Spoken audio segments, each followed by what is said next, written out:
아주 쉽고 그다음은 뭔가 하니까 일단 한 번 사면 팔지 않기만 하면 되는 겁니다. 그 얼마나 쉽습니까? 팔지 않는 거, 사고 팔지 않고 이런 사기만 하는 겁니다. 그러니까 원래는 버핏처럼 이런 잘 되는 것이 어려운 일이 하나도 아닌 겁니다. 그냥 그냥 여러분들 이렇게 사면 되는 겁니다. 이렇게. 그죠? 미국에 베팅하고 미국의 미래에 베팅하고 미국의 기술에 베팅하고 달러와 자산에 베팅하면 되는 겁니다. 뭘 살까요? 투자 대상을 잘 골라야 되죠. 그냥 검증받은 거 사면 되는 겁니다. 검증받은 거. 제 포트폴리오에 가장 많은 것은 SMH하고 FTC를 가장 많이 갖고 있습니다. FTC하고 기술 섹터 ETF XLK. 그러나 압도적으로 많은 게 SMH를 많이 갖고 있어요. 반도체 섹터 ETF. 그죠? 반도체 섹터 ETF를 가장 많이 갖고 있죠. 그다음에 이런 FTC, XLK, 기술 섹터 ETF. 그다음에 여러분들 S&P 500을 추종하는 SCHG나 나스닥 100을 추종하는 QQM은 조금 갖고 있습니다. 그리고 비트코인, MSTR 그냥 사기만 하면 되는 겁니다. 조금 싸다고 생각할 때. 그리고 정권 방송 절대 볼 필요가 없습니다. 충동 매매를 하니까. 정권 방송하는 사람들도 모르니까 미래는. 그냥 미국에 베팅하는 겁니다. 그럼 이렇게 투자하면 대충 어떻게 되겠냐. 최소 20% 이상 연수익이 될 겁니다. 돈이 굉장히 빨리 불어나겠죠. 그리고 절대 안 파는 겁니다. 정권 방송 듣지 않고 그 시간에 여러분 그냥 취미 활동하는 게 훨씬 낫습니다. 정권 방송이 왜 그렇게 많은지 전부 다 뭡니까? 지금 사라 지금 팔아라 그러지 않습니까? 지가 어떻게 하는데 알 수가 없지 않습니까? Bet on America. 미국에 베팅하는 겁니다. 기술의 미래에 베팅하는 겁니다. 달러 자산에 베팅하는 겁니다. 너무나 쉽지 않습니까? 좋은 투자 대상을 결정한 다음에 저축하듯이 그냥 계속해서 돈이 좀 생기면은 절대 레버리지 쓰지 말고 계속 투자한다. 얼마나 여러분들 쉽습니까? 그렇게 공부할 필요가 없는 거죠. 정권 방송 공부를. 그죠? 정권 방송 공부를 할 필요가 전혀 없는 겁니다. 세상에 부자 되는데 이렇게 쉬운 방법이 있습니까? 너무너무 쉽지 않습니까? 정권 방송을 볼 필요가 전혀 없는 거죠. 여기 보시기 바랍니다. 제임스 온 박사 아주 훌륭한 에코노미스트죠. 본인이 또 투자도 많이 하시는 분입니다.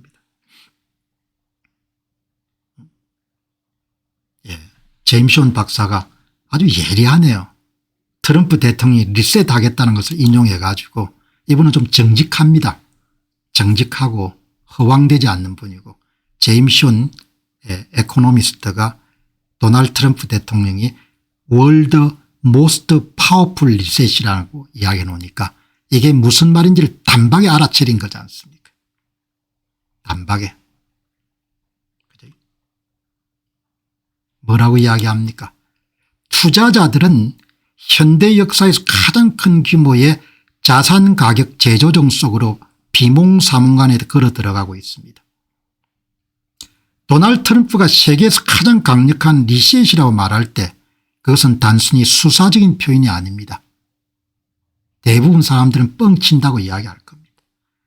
그런 자본의 흐름, 리스크 프리미엄, 에너지 정책, 월스트리트가 아직 거의 가격에 반영하지 않은 글로벌 권력 구조의 변화를 예고하고 있는 것입니다.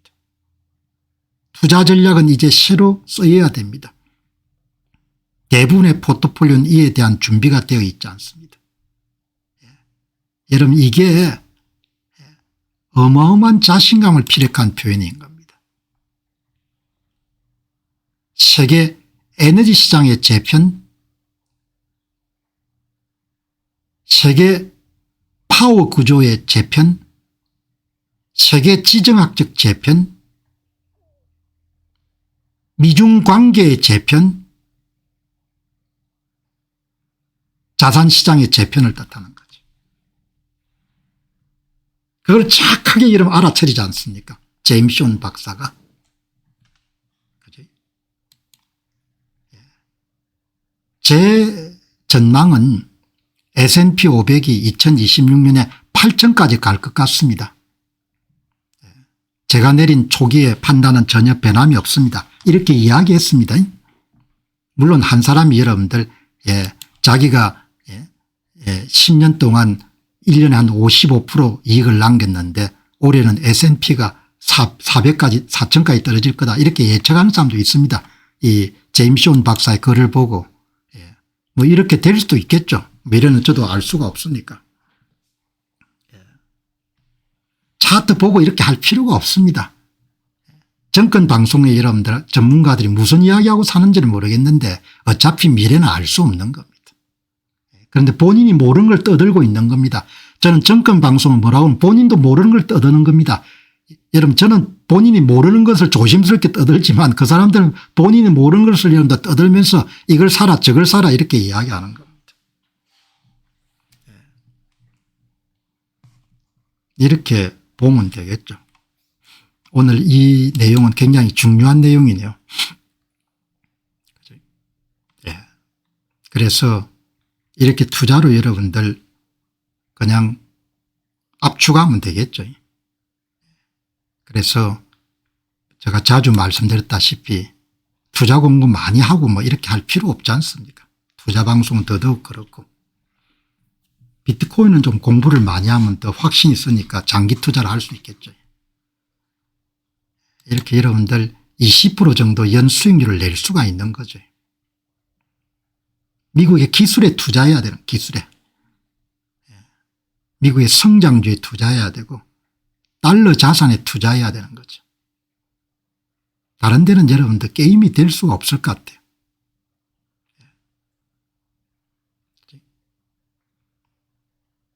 그리고 그다음에 확실한 건 뭡니까? 추가 경정 예산을 26조 정도 다시 편성했다는데 뭐 간단하지 않습니까? 원화 가치는 계속 떨어질 거 아닙니까? 원화 가치는. 원화 가치 중장기 추세는 계속 떨어질 수밖에 없는 거죠. 더더욱 원화 자산에 투자하기보다 달러 자산에 투자해야 되는 거죠.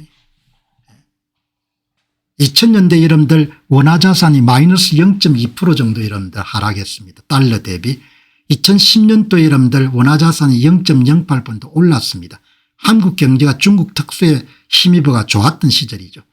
2020년대 여러분들 원화 자산이 마이너스 5.40%, 2024년부터 2026년까지 마이너스 7.5%입니다. 원화 자산이 계속 떨어지는 거죠. 이 보시기 바랍니다. 2000년대부터 2026년까지 원화 자산 하락률 보시기 바랍니다. 추가 경정 예산을 26조 정도 푼다는 이야기는 여러분들 올해 예산이 740조 정도 될 겁니다. 뭘 뜻하는 겁니까? 시중에 원화 공급이 계속 늘어나는 겁니다. 공급이 늘어나는 거죠. 원화 가치가 계속 떨어진다는 겁니다. 달러 수합은 원천적으로 될 수가 없습니다. 왜냐하면 2008년도에는 다른 나라와 함께 해준 거고 달러 수합은 꿈을 꿀 수도 없는 겁니다. 여러분 이걸 보시면 뭐죠? 이걸 가지고 분명히 알 수 있는 것은 뭔가 하니까 원화 자산에 투자하면 안 된다는 걸 본인이 알아야 되는 거죠.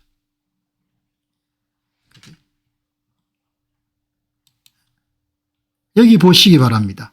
한국에서 가장 대표적인 상장지수 펀드인 코덱스 200을 보시게 되면은 명목 수익률이 5에서 6% 정도입니다. 5에서 6%.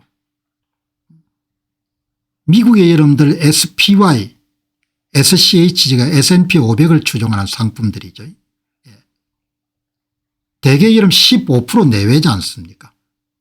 장기 추세는 실력을 이야기하지 않습니까? 실력을. 그러니까 간단하게 이야기하게 되면 너무 중요하기 때문에 제가 자주 운영하는데 한국의 원화 통화 증가율은 연평균 7%, 달러 대비 원화 가치 하락률은 마이너스 7%, 두 개를 합치면 14%입니다. 원화 자산에 투자할 때는 최소 14% 이상 수익을 남길 수 있는 자산에 투자해야 여러분들 본전을 벌 수 있다는 겁니다. 14% 이상 계속 여러분들 수익 낼 수 있는 원화 자산이 어떤 게 있겠습니까? 조금은 있겠지만 대부분은 이렇게 수익을 낼 수가 없는 거죠. 그러면 앞으로 원화 통화 증가율이 더 늘어나지 않겠습니까? 7%에서 8% 9%로 달러 대비 원화 가치 하락률이 더 늘어나지 않겠습니까? 마이너스 7에서 마이너스 9% 두 개가 이런 플러스 9% 마이너스 9% 이런 두 개 합치면 원화 가치 원화 자산의 투자의 최소 확률이 2, 9, 18이니까 18% 되는 겁니다. 그러니까 달러화 기준으로 ETF 수익률을 보게 되면은 그냥 간단하게 정리하게 되면은 마이너스가 나오는 겁니다. 지금 추세로 가게 되면. 지금 추세로 가면은 코덱스 200이 여러분들 원화 가치 하락률이 워낙 빠르기 때문에 마이너스 6%, 7%, 8% 이렇게 될 가능성이 높은 거죠. 그러니까 우리는 최소한 10년 정도의 긴 시간을 보고 저축하듯이 이런 달러화 자산을 사모으는 그런 데 확고한 그런 입장이 서 있기 때문에 그래서 여러분들이 보시고 이렇게 여러분들 결정을 하시는 게 좋겠죠. 그죠? 다음에 여러분들 하나 더 보시죠. 비트코인은 여러분들 투자할 만큼 가치가 있는 자산이죠. 어제도 말씀드렸지만 이렇게 후발주자 비트코인 현물 ETF가 출시되고 난 다음에 2년이 지나가지고 모간 스탠리가 비트코인 현물 ETF인 티커명이 MSTR을 여러분들 MSBT를 여러분들 출시하는 것은 대단한 거지 않습니까? 8일 날 여러분 출시가 돼가 인기를 끌고 있지 않습니까? 자산 가운데 유일하게 공부해야 될 자산은 비트코인 같아요. 비트코인은 공부를 열심히 해야 될 것 같습니다. 그런데 이 자산은 변동성이 너무 크기 때문에 제가 누누이 강조하지만 한 10% 정도 여러분들 투자하는 거죠. 여기 BTC가 들어있네요. 저는 BTC도 투자하고 그다음에 MSTR 비트코인 레버리지 투자인 MSTR도 투자를 좀 합니다. 투자를 좀 하는데 이는 진짜 이런 장기 투자인 거죠. 그런데 지금 뭐 가격이 많이 죽을 써 가지고 손해를 보고 있는 사람들도 있을 겁니다. 그런데 공부를 하게 되면은 스토아 철학자처럼 바뀌어 가지고 뭐 별로 이렇게 크게 동요되거나 그렇게 안 하는 거죠. 그래서 오늘도 이 비트코인 가격은 여러분 제가 알다시피 5년 동안 한국의 선거 문제를 다뤘지 않습니까? 선거는 뭐 특별한 게 아니고 사회 현상입니다. 그러니까 분석의 대상이고 과학의 대상인 거죠. 선거 현상은 선거 데이터입니다. 그 선거 데이터를 과학자들이 연구해 가지고 선거 데이터 안에 있는 구조를 찾아내는 겁니다. 스트럭처 구조를 찾아내는 거죠. 비트코인을 연구하는 사람들은 뭘 하느냐. 비트코인 가격 데이터를 여러분들 연구해 가지고 비트코인 가격을 결정하는 구조를 찾아내는 겁니다. 구조를. 모든 사회과학과 이런 자연과학은 구조를 찾아내는 겁니다. 구조에 대한 관심을 가지는 것이 과학적 사고의 핵심인 거죠. 여러분 요즘에 AI가 나와 가지고 이런 이야기가 나오지 않습니까? 단백질 구조를 찾아내는데 몇십 년 걸려야 될 일을 하루 만에 마쳤다. 그 AI란 도구가 뭘 도움을 준 겁니까? 단백질 구조, 단백질의 스트럭처를 찾아내는 것을 내 도움을 준 겁니다. 여러분 저는 세월이 흘러가면서 20대에 경제학 박사학위를 받으면서 트레이닝 받았던 사고의 틀이 지금까지 거의 이런 유지가 되는 것 같아요. 그 이야기가 뭔가 하니까 모든 것을 구조로 보는 겁니다. 한국은 앞으로 계속해서 번영할 것인가 퇴락할 것인가 한국의 번영을 결정하는 구조를 항상 관심을 가져보는 겁니다. 한국 선거는 문제가 없는가 선거 데이터를 가지고 이런 구조를 찾아내는 겁니다. 마치 여러분들 바이오 하는 사람들이 AI 도구를 이용해 가지고 단백질 구조를 찾아내는 거 스트럭처 구조를 찾아내는 겁니다. 지금 이 비트코인 분야에서 지오바니 박사나 스테판 박사 같은 분들이 가장 학문 깊이가 깊습니다. 그 사람들은 비트코인이란 복잡계를 가지고 가격 데이터를 가지고 비트코인의 스트럭처를 찾아내는 겁니다. 구조를 여러분들 찾아내면은 구조를 알게 되면은 진실이나 사실에 접근할 수 있는 거죠. 한국의 선거 데이터를 분석해 가지고 선거의 구조를 찾아내면 한국 선거의 진위를 판단할 수가 있는 겁니다. 비트코인 가격을 이런 분석해 가지고 구조를 찾아내면 비트코인 투자 여부를 결정할 수 있는 겁니다. 그러니까 그 과학적 사고가 그렇게 중요한 겁니다. 구조를 찾아내는 게. 예. 늙은 여러분들 언론인 출신 사람들이 거짓말을 일삼는 걸 보면은 그런 머리가 전혀 없는 겁니다. 그냥 손끝과 말끝을 가지고 살아온 겁니다. 입을 가지고. 그죠? 그러나 한국 사회가 크게 바뀔 가능성은 별로 없어 보이는 겁니다. 과학적 사고는 개인의 삶에서도 그렇고 대단히 중요한 겁니다. 투자에서도 과학적 사고는 중요한 거죠. 엔비디아는 그냥 사면 됩니다. 좋은 주식이니까 좀 쌀 때. 팔란티어는 좋은 주식이니까 쌀 때 사면 되는 겁니다. 그러나 비트코인을 사면은 공부를 해야 되는 겁니다. 그럼 매니아가 될 수 있는 거죠. 그죠? 여기 한번 보시기 바랍니다. 비트코인을 오래전에 이야기를 드렸는데 이 분야에서 유전을 연구하는 유전 탐사를 전부하는 유전 탐사 자료를 가지고 유전 석유가 얼마나 원유가 얼마나 있는지 그런 부분을 추정하는 전문가가 데이비드 씨입니다. 데이비드 씨. 그러니까 비트코인을 이런 투자하게 되는 것은 비트코인은 삼라만상에 대한 이런 관심을 촉발하는 그런 자산이기 때문에 학문적으로 매력적이지만 삶을 살아가는데 대단히 여러분들 매력적인 그런 힘을 주는 거죠. 언제 여러분들 비트코인 같은 자산에 관심을 안 가졌으면 데이비드 같은 그런 사람을 만나겠습니까? 완전히 저하고 분야가 다른, 그러니까 유전 전문가를 만나서 이야기를 듣겠냐 이야기죠. 대단한 거죠. 슈퍼컴퓨터를 30년 이상 다뤄온 스테판 박사를 통해 가지고 물리학을 배우지 않습니까? 이분은 유전 전문가입니다. 이분이 여러분 찾아낸 게 뭔고 하니까 석유가 얼마나 있느냐, 이거는 석유를 품고 있는 안반에 구멍의 크기에 3성의 4성 정도의 맥법칙 만큼 석유가 있다는 거죠. 비트코인 가격이 뭔 겁니까? 비트코인의 탄생 일수의 5에서 6성 정도의 제곱성에 비례해서 가격이 변동하는 거지 않습니까? 그러니까 우리한테는 맥법칙이 굉장히 어색한 거지만 자연과학을 이런 넓게 공부하는 사람들은 맥법칙이 자연현상에서 숱하게 여러분들 발견할 수 있는 거죠. 그러니까 비트코인 가격을 석유로 치게 되면은 그냥 거대한 안반석 정도로 포함하는 겁니다. 석유를 품고 있는 안반석이 비트코인이 자본의 여러분들 흐름에 따라 가격이 결정되는 안반석하고 굉장히 비슷한 논리를 펴는 겁니다. 여기에 이분이. 그러니까 여기 보면은 유전의 유량은 유전을 포함하고 있는 안반 속의 구멍 크기에 3성에서 6성만큼 비례한다는 거죠. 그죠? 비트코인은 뭐죠? 탄생 일수의 5.6에서 5.8성에 비례한다는 겁니다. 그럼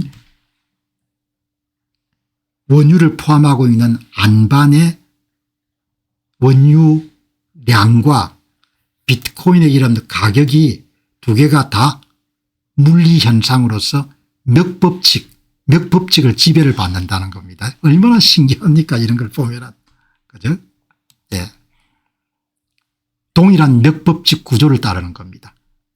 여러분 다시 한번 정리하게 되면 사회현상과 자연현상의 모든 것은 구조를 나타내는 데이터를 가지고 구조를 여러분들 숨어있는 구조를 찾아내는 겁니다. 맥법칙으로 전부 다 설명이 된다는 거 아닙니까? 그죠?